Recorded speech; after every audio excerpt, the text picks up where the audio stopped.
All right, what is up, everybody? We still got some matchups to go through, midweek matches.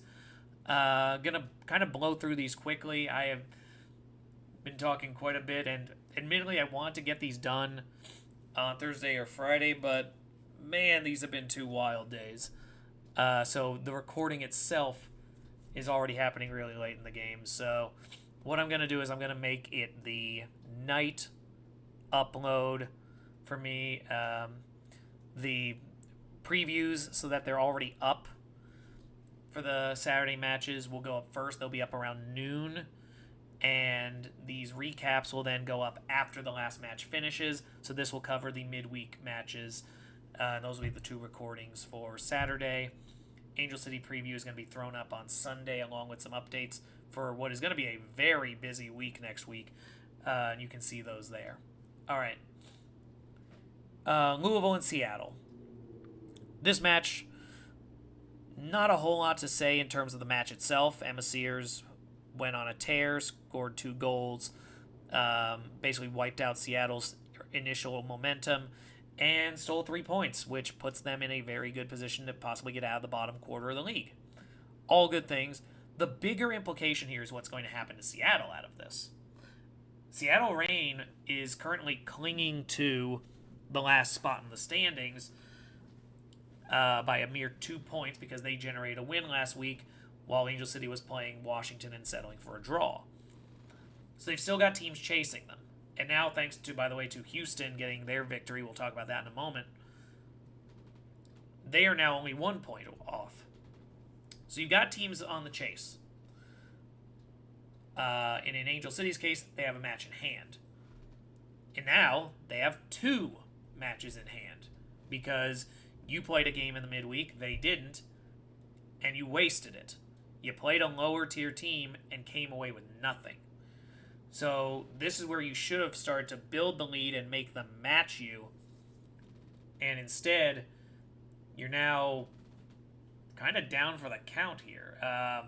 You've given yourself a major disadvantage. 19 matches in. You still have to play your 20th. Now that one's very much a must win. You're going into Kansas City really needing to get those points to make up for the 3 you didn't get. And so, a lot of pressure on Seattle here going into the weekend. I do not envy them, as performing well against Kansas City is not a guarantee. Even settling for a draw would already put you in a bit of an awkward spot because it only extends your lead against Houston to 2 and extends your lead against Angel City to 3. With Houston, you're about even on matches played, but with Angel City, they have 2 matches and a goal differential advantage. So literally the midweek game next week could be the one that puts you right back out of the playoffs if you don't get a win here. And so Seattle, this flat performance after the initial momentum very much could be a harbinger of things to come. We'll see if they can respond. Meanwhile, Chicago gave Houston nothing. This was a massacre. They were down within the first 5 minutes, and it was just a tear until literally the last goal came in the 90th minute. This thing was a wreck. Chicago has kind of settled in as the wooden spoon team this year. This victory for Houston is huge. It does get them, like I said, a point out of the playoff picture. The problem is it's already 20 matches in. So you're looking at potentially already you have matches in hand against you. And if you don't come away with a victory this weekend where you're supposed to be going on the road to Bay FC,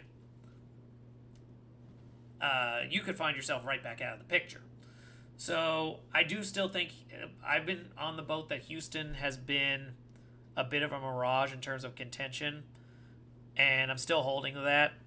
I think that's going to be how this pans out, but we shall see if they get something out of this. The one I really want to talk about, though, is right here. Utah Royals, San Diego Wave. This was a clash between 2 very big squads in the upper corner of the league. San Diego Wave had been careening a bit, so this very much reeked of a game where if they lost this one, they could find themselves free falling out of the top four. Potentially, teams on the below fifth might start seeing life.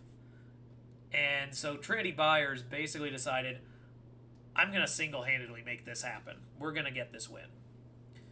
Scored in the 4th minute. Got a second goal in the 63rd. In between those two, assisted Melanie Barcenas getting a goal. And then right before she's getting subbed out, she assists Ludmilla as well. So 4 goals. She's responsible for every one of them. And that really is what you have to do when you're a star player on a team that is very much fighting to stay in that top 4 and maintain that home field. This victory got them still in 4th, but now it's only on goal differential that Utah's ahead of them. 1 point behind Washington Spirit, although Washington will likely extend that to 4 points if they do what I expect them to do this weekend. At least put you back in the relevancy where you might be able to chase for second. And that's kind of where you want to be. As for Utah, the goals were necessary to keep you in the mix on the goal differential. So the 2 goals from Mina Tanaka, one in the first half, one very early in the second, were extremely important. I'm not going to discredit what they had done there. And they had a chance to maybe make this interesting.